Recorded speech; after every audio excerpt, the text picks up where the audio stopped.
Protection du climat, le nouveau visage de l'eugénisme. La réunion annuelle du Forum économique mondial a eu lieu la dernière semaine de janvier 2021.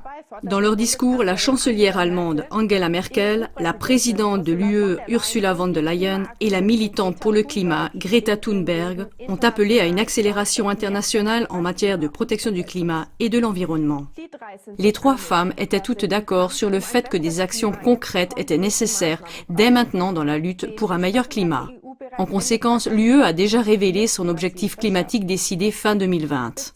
D'ici 2030, les émissions de CO2 doivent être réduites non pas de 40% comme prévu précédemment, mais de 55%, et d'ici 2050, elles doivent être réduites à zéro. Une grande partie du budget septennal de l'UE qui s'élève à 1 200 milliards d'euros, ainsi que le nouveau fonds de reconstruction de 750 milliards, doivent être utilisés en grande partie pour des investissements en vue de la réduction du CO2. Dans son discours, Mme von der Leyen a également mis en garde. Si nous n'agissons pas rapidement pour protéger notre environnement, la prochaine pandémie sera bientôt là. Compte tenu du fait que la protection du climat est une priorité si importante et que le réchauffement climatique est même lié à une autre pandémie, ça vaut la peine de revenir sur les origines du mouvement environnemental. Tout a commencé avec Julian Huxley, celui dont on dit qu'il est à l'origine du mouvement environnemental et fondateur de la plus grande organisation privée de protection de la nature, le Fonds mondial pour la nature, WWF. Cependant, Huxley était aussi un défenseur de l'eugénisme. À l'époque, l'idéologie de l'eugénisme existait même dans le cas le plus extrême, la stérilisation ou le meurtre des membres de la société indignes de la vie, afin d'économiser les coûts de leurs soins. Les eugénistes ont également poursuivi l'objectif du contrôle de la population afin de contenir la croissance démographique. Ils croyaient que la classe supérieure anglaise avait le droit de régner parce qu'elle était génétiquement supérieure. Ils se sont également efforcés de ramener la société à l'époque qui a précédé la Révolution américaine, c'est-à-dire à l'âge ténébreux du Moyen-Âge, lorsque des familles puissantes régnaient sur des paysans et des sujets ignorants. Comme l'eugénisme était tombé dans le discrédit suite aux événements du Troisième Reich, les partisans de cette idéologie avaient besoin d'un nouveau visage pour l'eugénisme. Ainsi, en 1946, Julian Huxley, le vice-président de la Société d'eugénisme britannique, a été nommé premier directeur général de l'UNESCO. Un document officiel de l'ONU qu'il a rédigé, intitulé « L'UNESCO, son but et sa philosophie », montre de façon frappante qui en est l'auteur. S'il est vrai qu'une politique eugénique radicale sera politiquement et psychologiquement impossible pendant de nombreuses années, il sera important pour l'UNESCO de veiller à ce que le problème eugénique soit examiné avec le plus grand soin et que le public soit informé sur le sujet en question, afin que tout ce qui semble impensable aujourd'hui puisse au moins redevenir pensable. L'objectif des principaux eugénistes était donc de reconditionner le sujet de l'eugénisme ou du contrôle des populations d'une manière totalement nouvelle, de sorte qu'on ne puisse plus faire aucun lien avec l'eugénisme qui se cache derrière. Ce nouveau visage était désormais le suivant. Protection de la terre contre l'exploitation, la pollution et une catastrophe écologique causée par l'homme. Huxley a prêché que le terme de protection de l'environnement ou d'écologie devait désormais remplacer le terme discrédité d'eugénisme. Il s'ensuivit des années d'information au cours desquelles on a présenté comme une menace la croissance de la population mondiale afin d'ancrer dans la perception du public la nécessité de contrôler la population et de protéger l'environnement. L'UNESCO a servi de tremplin idéal pour cela. Ainsi, diverses organisations et publications sont apparues progressivement. En 1948, Huxley a fondé l'Union internationale pour la conservation de la nature. En 1961, Huxley a fondé le WWF, Fonds mondial pour la nature. Voici d'autres membres fondateurs importants, par exemple Godfrey Rockefeller, le prince néerlandais Bernhard, co-initiateur du groupe Bilderberg, et le prince Philippe, mari de la reine Élisabeth II.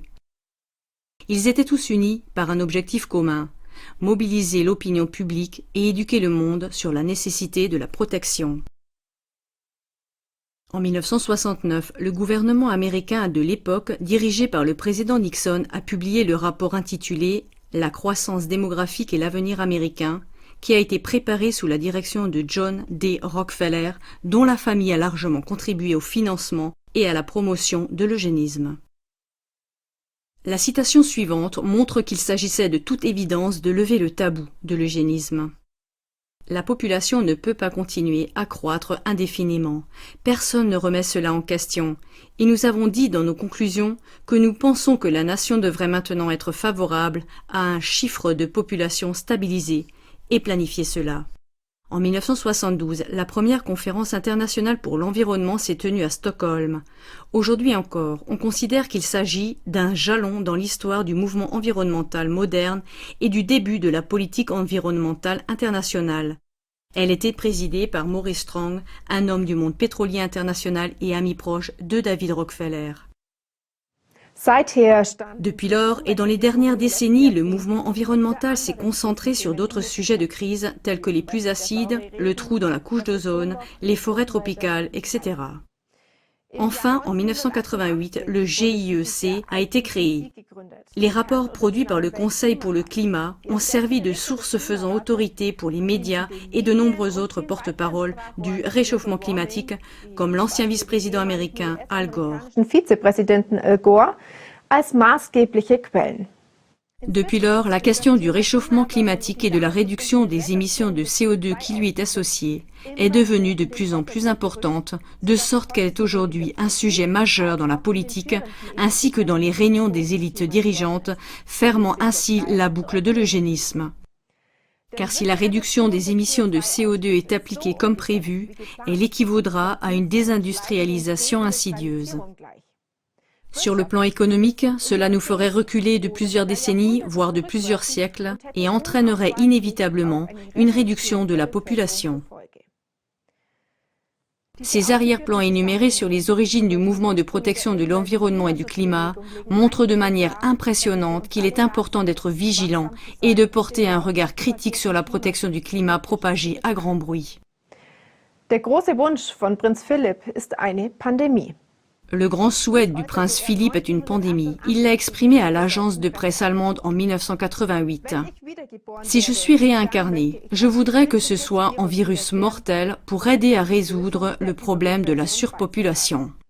Dans son discours au Forum économique mondial, Madame von der Leyen a mis en garde contre une nouvelle pandémie si les objectifs climatiques ne sont pas atteints.